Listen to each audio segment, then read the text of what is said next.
దేవుని బిడ్డలారా ముందుకు రమ్మ. తండ్రి కుమార పరిశుద్ధాత్మ త్రియేక దేవుని నామంలో ఉదిపించండి.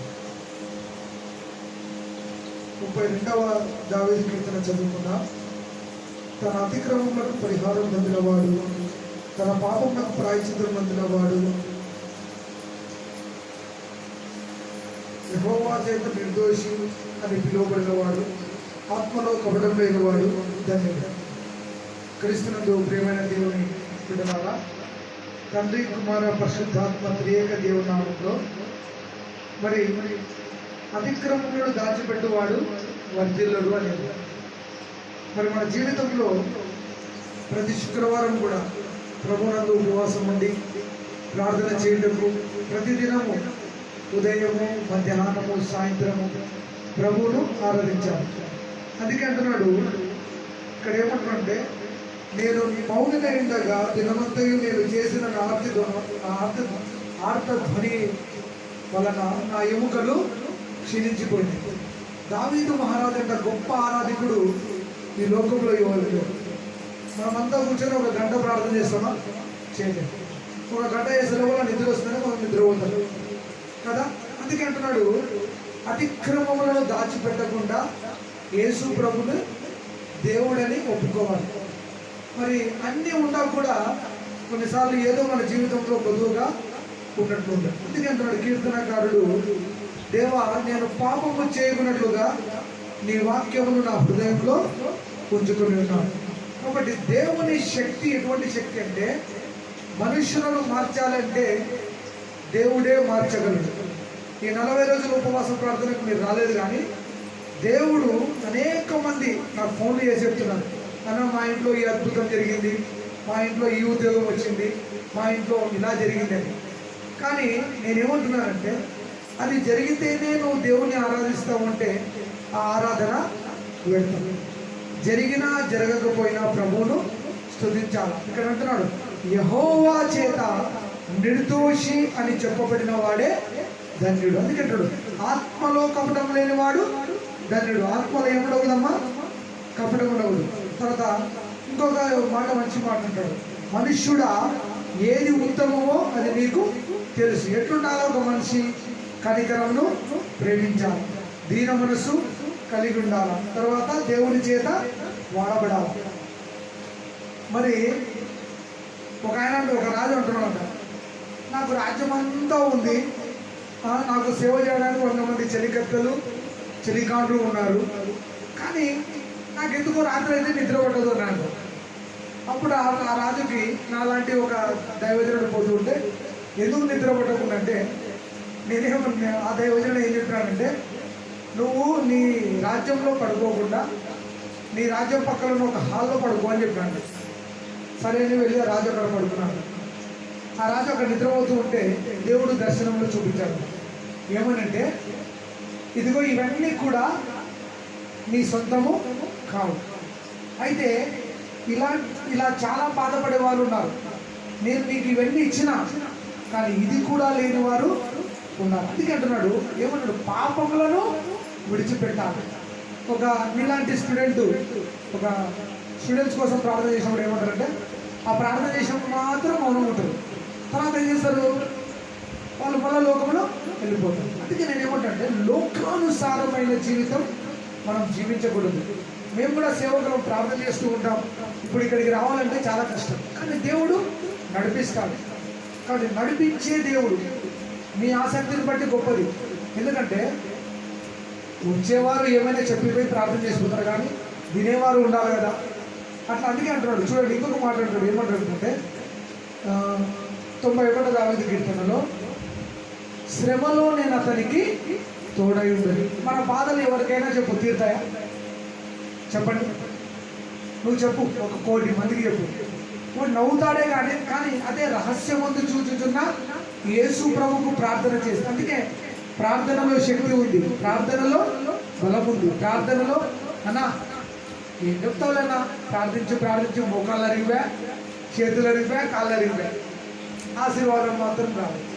అంటే దేవుడు ఎందుకు ఆలస్యం చేస్తున్నాడు అని మనం తెలుసుకోవాలి కదా. అసలు దేవుని చిత్తం ఏమో నీ మీద, అది అది నువ్వు గ్రహించినావా? నువ్వు మొండిగా అడుగుతూనే ఉన్నావు. కానీ దేవుడు నిన్ను ఏం చేయాలనుకున్నావు? నువ్వు దేవుని అడిగినావా? అందుకే సంపూర్ణమైన అధికారం దేవునికి నీ మీద ఇవ్వాలి. మొదటిగా దేవునికి నీ మీద సంపూర్ణమైన అధికారం ఇవ్వాలి. అందుకే అంటున్నాడు, శక్తి చేత కాదు, బలము చేత కాదు, ఆత్మ ద్వారా జరుగుతుంది. 48 డిగ్రీలు ఉంది ఎండ. ఈ ఎండలో మేము జాబ్ చేసి ప్రార్థనా సమావేశంలో ఆరాధించి మళ్ళీ ఇక్కడికి వచ్చినామంటే అది ఎవరి కృప అమ్మా? ఎవరి కృప? దేవుని కృప. ఎందుకంటే పడిపోతారు ఎండకి, పెద్ద పెద్దలో పడిపోతున్నారు. నేను అంటున్నాడు, పగలు మేఘస్తంభమై రాత్రి దీపస్తంభమై ఇజ్రాయేల్ ప్రజలను నడిపించింది. దేవుని శక్తి ఉంటే నువ్వు ఎక్కడికైనా పోతావు కదా. కొన్నిసార్లు కొంతమంది చెప్తూ ఉంటారు, మాకు విశ్వాసం ఉంది. మీకు విశ్వాసం ఉంది లేదని కాదు, కానీ దేవుని మీద మనం ఆధారపడాలి. ప్రియుడా, దేవుడు కొన్నిసార్లు మనం ఎగ్జామ్స్ రాసినప్పుడు కూడా లైట్ తీసుకున్నాం లేదు అని అంటారు కొంతమంది. కానీ నేను అట్లా ఒప్పుకోను. నువ్వు మోకాళ్ళ మీద ఉండి అడగాల. అది మా వాళ్ళైనా ఇంకోరైనా ఎవరైనా. నేనేమంటా అంటే విసిగి దేవుణ్ణి అడిగి దేవునికి ఏం చేయాలా? ఎవరైనా ఇచ్చేద్దాం పోయి ఆశీర్వాదం. అట్లా అంటే దేవుణ్ణి మనం నువ్వు ఎక్కడికైనా ఒక కోర్టుకు ల్యాండ్లో దేశము వాళ్ళంతా హాయిగా 10,000 20,000 లక్ష రూపాయలు తిని యాదో చరిత్ర రాస్తాడు మన గురించి. ఒక బుక్ రాస్తాడు, 2 బుక్లు లోకేష్ రాసినట్లా. అట్లా నేనేమంటా అంటే ధనాన్ని తింటున్నారే కానీ నమ్మకమైన దేవుడు ఎవరమ్మా? యేసు ప్రభు. అందుకే నమ్మకమైన దేవుడవయ్యా. ఆయన నమ్మకమైన దేవుడు కాబట్టి 40 రోజులు ఉపవాసం ఉండగలిగినాం, ఇతరుల కోసం ప్రార్థించగలిగినాం. కొన్నిసార్లు బాధలు ఉన్నాయి, నాకు కూడా 1,00,000 బాధలు ఉన్నాయి నాకైతే. నేను కూడా ఇట్లనే ఫస్ట్ అందరు చెప్తుంది, ఎవరైనా సాయం చేస్తారని, ఎవరైనా వాడు నవ్వి ఏమంటారు, బాబా చూసినాం లేనని. ఎందుకంటారు, జీవం గల దేవుని రెక్కల కాడికి రా, జీవం గల దేవుని పాదాల కాడికి రా, జీవం గల దేవుని శోధించు, నన్ను శోధించి సాధించు. శోధించమంటే దేవుని ఎట్లా బాధ పెట్టాలా? అడగాల దేవుని. ఒక క్రమం పెట్టుకో. ఎందుకు దేవా నా జీవితం ఇలా అయిపోయింది? ఎందుకు నా యవ్వన జీవితాన్ని ఇలా ఎటు కాకుండా నన్ను పెట్టాను? అందుకంటున్నాడు, దావీదు కుమారుడా నన్ను కరుణింపుము, దావీదు కుమారుడా నన్ను అందుకంటున్నాడు, శక్తి చేత కాదు బలము. నేను ఈ మాట ఎప్పుడు చెప్తా. శక్తి చేత కాదు, మన బలం, మన శక్తి, మన జ్ఞానం, మన ఉద్యోగాలు ఇవన్నీ జీరో. పరలోక రాజ్యంలో ఏముంటాయి చెప్పు? సైన్యములకు అధిపతిని యెహోవా పరిశుద్ధుడు, పరిశుద్ధుడు, పరిశుద్ధుడు, పరిశుద్ధుడు, 1000 దూతలే స్తుతి. ఇప్పుడు నాలాంటి వాడు పొద్దున స్థుతి, రాత్రి స్థుతి, మధ్యాహ్నం స్థుతి, పిచ్చోడని అంటారు. ఏమంటారు నన్ను? పిచ్చోడన్నా. వీళ్ళు పొద్దుముక్కులు స్థుతి అంటుంటారు. మరి తిక్కోడా ఆ స్థుతి అందుకే మనం బ్రతుకుతున్నాం. నువ్వు అనేవాడు తిక్కోడు కానీ స్థుతించేవాడు ఆశీర్వదించాడు. కానీ మీరు నమ్మండి నమ్మకపోండి, చాలామంది కన్నీరు దేవుడు తుడిచాడు. దాంట్లో మీరు కూడా ఉన్నారేమో. మీకు సమాధానం ఇచ్చాడేమో, నెమ్మది ఇచ్చాడేమో. కొన్నిసార్లు అడుగుతుంటారు, అంటే ఎందుకు ఇంకా జవాబు రాదంటే మనం బ్రతికి ఉండడమే ఒక జవాబు. హల్లెలూయా. మనం చూడండి, అందుకంటాడు నీ ప్రాణాన్ని కాపాడుకో. అసలు ప్రాణమే లేకుంటే ఏం చేస్తావు? బిర్యానీ తింటావా? చికెన్ తింటావా? మటన్ తింటావా? ఏం తినలేమండి. నేను అదే అంటున్నా, లక్షల కొలది డబ్బులు ఉన్న వాళ్ళు భయంకరమైన క్యాన్సర్తో చనిపోతున్నారు. ఒక ఇంజెక్షన్ క్యాన్సర్ వ్యాధికి 2 లక్షలు అన్నారు. నేను ఏమంటున్నా అంటే దేవునికి మించిన సేవ ఈ లోకంలో. ఇది కాకుంటే ఇంకొకటి, నిట్టు కాకుంటే త్రిబుల్ ఐటీ కాకుంటే ఐఐటి కాకుంటే అట్లా ఉండాలా మనిషి జీవితం. మనకి ఇది రాలే. ఒక పాప అస్సాంలో పాపము జేఈ మెయిన్స్లో ర్యాంక్ కొట్టనందుకు సూసైడ్ చేసుకుంది. నేను ఎందుకు సాక్ష్యం చెప్తున్నాను? అన్ని జిల్లాలకు నిరీక్షణ లేదు. యేసు ప్రభు బిడ్డలారా ఎవరైనా కూడా, ఒరే ఈ జేఈ మెయిన్స్ అంత చెత్త, నువ్వు కలెక్టర్ కావచ్చు, నువ్వు ఇంకా కావచ్చు. నేనేమంటే నీ ప్రాణాన్ని పోగొట్టుకుంటే నువ్వు ఏం లాభం ఉన్నారు కానీ పోతావు. మీరు ఎవరైనా నమ్మండి, వాక్యంలో తేరుడు. భూలోకంలో ఉన్నప్పుడే నిన్ను నీవు రక్షించుకోవాలా. నిన్ను ఆమె పరలోక రాజ్యం తీసుకోలేదు, నేను ఆమెను తీసుకోలేను, ఆమె అతన్ని తీసుకోలేదు. మనందరినీ ఎవరు తీసుకోతారు? యేసు. అంటే యేసు ప్రభు మన హృదయంలో ఉన్నాడా లేడా? ఆదరణ లేదా? కొన్నిసార్లు నేను ఈజీ చెప్తా, నువ్వేమన్నా ప్రసాదన నువ్వు బాగా చెప్తూ ఉంటావు, మాకు తెలుసన్నా మా బాధ అంటారు. మరి నీ బాధ ఎవరు తీర్చాలి?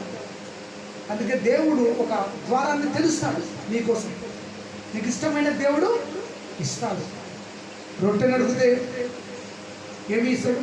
పాముడు ఇచ్చిన ఉంది కదా వాక్యం. చేపను అడిగితే, కాబట్టి శ్రేష్టమైన దానికోసం వెయిట్ చేయి. ఆ దుమ్ము ధూళి చూడు, ఒక దుమ్ము ధూళి పట్టిన దాన్ని ఎవరైనా వాడుకుంటారమ్మా? వాడుకుంటాము. కానీ యేసు ప్రభు వాళ్ళే కావాలి. దుమ్ము ధూళి పట్టిన వాళ్ళని తీసుకొచ్చి వాళ్ళని మంచిగా చేస్తుంది. నేను ఎందుకు ఇది మళ్ళీ బలపడ చెప్పాలి, విశ్వాసులు పడబడాలి, యవన బిడ్డలు బలపడాలి. అందుకంటే దేవుని వాక్యమే శక్తి. ప్రార్థన చేసుకున్నాను. మోకాల మీద ఉండండి. పరిశుద్ధాత్మ దేవుడు మీ కుటుంబాలతో మాట్లాడాలని నేను ఆశపడుతున్నాను. ఈ సమయంలో శ్రేష్టమైన సమయం.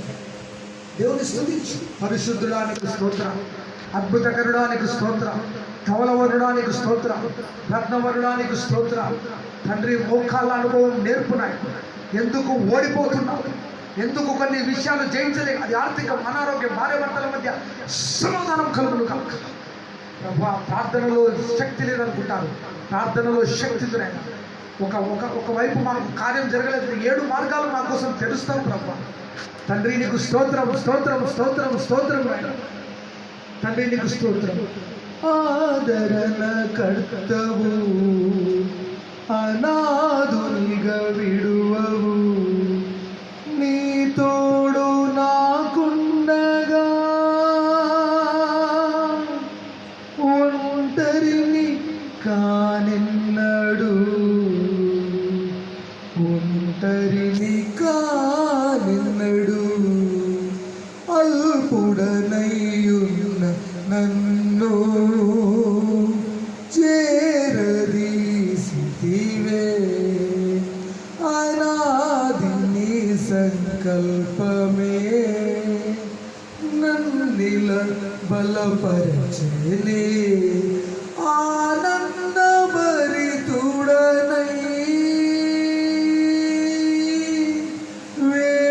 వేచియుంటిని నీ రాకకై, ఆనందభరితుడనై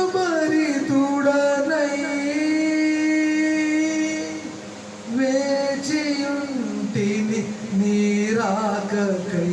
పాడదాం. యేసయ్యా నా యేసయ్యా, యేసయ్యా నా యేసయ్యా, నీ నిత్య కృపలోనే ఆదరణ ఉన్నది, నీ కృప బాహుల్యమే నన్ను బలపరచినది. నీ నిత్య మహిమాతో నన్ను అలంకరించుమయా. ప్రాణప్రియుడా యేసయ్యా, నా ఆధారం నీవే నయ్యా. పాడదాం అందరం కలిసి. యేసయ్యా నా యేసయ్యా. అడిగి అడిగి కలిసిపోయామేమో ప్రభా, ఆశీర్వదించండి నాయన. యేసయ్యా నా యేసయ్యా, ఆదరణ కర్తవు, అనాథునిగా విడువవు, నీ తోడు నాకుండగా ఒంటరిని కానిన్నడు. ప్రాణప్రియుడా, ప్రాణప్రియుడా, ప్రాణప్రియుడా, నాయన ప్రియుడా. ఆ ప్రాణప్రియుని సహోదరి, నీ కష్టాలు దేవుడు తీర్చును గాక, నీకు ఆశీర్వాదాలు దేవుడు కుమ్మరించును గాక. నువ్వు ఏమడుగుతున్నావో అది దేవుడు ఇచ్చును గాక, ఇచ్చును గాక. ద్వారాలు తెరుగుబడును గాక, వాళ్ళ మనసులు మారిపోను గాక. దేవుడు 7 ద్వారాలు తెరుగును గాక. నీ కోసం కుమిలిపోతున్నావేమో, అయ్యా ఎందుకు నా జీవితం ఇలా అయిపోయింది, ఏంటి నా పరిస్థితి? జీవం గల దేవుడు నీకు మేలు చేయును గాక. క్షుద్ర శక్తులు, సాతాను శక్తులు యేసు నామములో కాలిపోను గాక. ఉదయకాల సమయంలో తండ్రి, అదే విధంగా నా తండ్రి, దేవా తండ్రి, ఇదిగో ప్రభువా నైనా చదువుకున్న బిడ్డలను బ్లెస్ చేయండి నాయన. యవన బిడ్డలను ఆశీర్వదించు నాయన. ఉద్యోగాలు లేని వారికి ఉద్యోగాలు దయచేయండి. శాంతి లేని వారికి శాంతి ఇవ్వండి. ఎంతమంది కుటుంబాల్లో నైనా సంతానం లేదు, వివాహం కాలేదు, కుటుంబాలు చెదిరిపోయావు, యేసు నామములో స్వస్థత పరుస్తున్నా. అన్నీ ఉన్నా కూడా అనారోగ్యంతో cancer, ulcer, sugar, BP, thyroid Yesu నామములో బంధిస్తున్నా తండ్రి. Heal me lord. దేవుడు స్వస్థత కలిగించును గాక. వీళ్ళ కుటుంబాన్ని దీవించి కుమారుని దీవించు, తల్లిని దీవించు, సిస్టర్ని దీవించు. వాళ్ళ ఎక్కడ చదువుతున్నారు, ఎక్కడ వివాహాల కోసం ఎదురు చూస్తున్నారు, పరిశుద్ధాత్మ దేవుడు అద్భుతం జరుగును గాక. నీకు ఏ మార్గం అయితే కఠినంగా ఉందో దాన్ని విడిచిపెట్టు. నూతన మార్గం కోసం దేవుని అడుగు. 7 మార్గాలు దేవుడు నీకు తెరవబోతున్నాడు. సహోదరి, దేవుడు నిన్ను దీవించును గాక, దీవించును గాక. Bless me lord, bless me lord. ప్రార్థన శక్తితో నింపు, సన్నిధి కుమ్మరించు. పై పెదవులతో అడుగుతున్నాను, వద్దు ప్రభువా, ఈ లోక స్నేహము మరణం తండ్రి. ఈ లోకంతో అన్యులతో మాకు ఏల పొద్దు ప్రభువా. వాళ్ళకు మారు మనస్సు కలిగించు, శత్రువులను దీవించు నాయన. ఎక్కడ మా ధనాన్ని వేస్ట్ చేసుకున్నాము, ఎక్కడ మమ్మల్ని అవమానపరిచారు, ఎక్కడ మమ్మల్ని దూషించారు, ఎక్కడ మమ్మల్ని తిట్టారో, చంపడానికి వచ్చారు, వాళ్ళ కుటుంబాలకు మారు మనస్సు కలుగును గాక. వాళ్ళ కుటుంబాలకు దేవుడు హెచ్చరించును గాక. కోల్పోయిన ధనాన్ని తిరిగి ఇవ్వండి ప్రభా, తిరిగి ఇవ్వండి. ఎంతమంది ధనాన్ని పోగొట్టుకున్నారు, ఆ ధనం దేవుడు తిరిగి ఇచ్చును గాక, ఆశీర్వాదాలు ఇచ్చును గాక. నైనా ఇక్కడున్న సహోదరిని ఆమెను ఏం చేయాలనుకున్నావో అది నీ చేతిలో పెడుతున్నాను, మీరు జరిగించమని ఈ యొక్క ప్రార్థన ప్రభా. మరి నాయన ప్రార్థన ఏ తల్లికి అవసరమైందో, కష్టాలు, బాధలు, ఆర్థిక ఇబ్బందులు తొలగించు నాయన. వీళ్ళ కుటుంబంలో ఏవైతే కావాలో ఇళ్ళ పట్టాలు, ఇళ్ళ స్థలాలు విడుదలను గాక. మార్చు ఆ కుటుంబాన్ని, ఆ యొక్క యజమానిని మార్చమని ప్రార్థన చేస్తాను. అద్భుతం, స్వస్థత, పరిశుద్ధాత్మ దేవుడు విడుదల చేయండి. యేసు నామములో ఈ కుటుంబానికి ఆశీర్వాదాలు కలుగును గాక. ఆమేన్. పరలోకమందున మా తండ్రి, నీ నామం పరిశుద్ధపరచబడును గాక. నీ రాజ్యం మాకు వచ్చును గాక. నీ చిత్తం పరలోకమందు నెరవేర్చినట్లు భూమి మీద నెరవేరును గాక. ఎందుకంటే రాజ్యము, బలము, మహిమ నిరంతరము నీవే నావు తండ్రి. ఆమేన్. Praise the lord.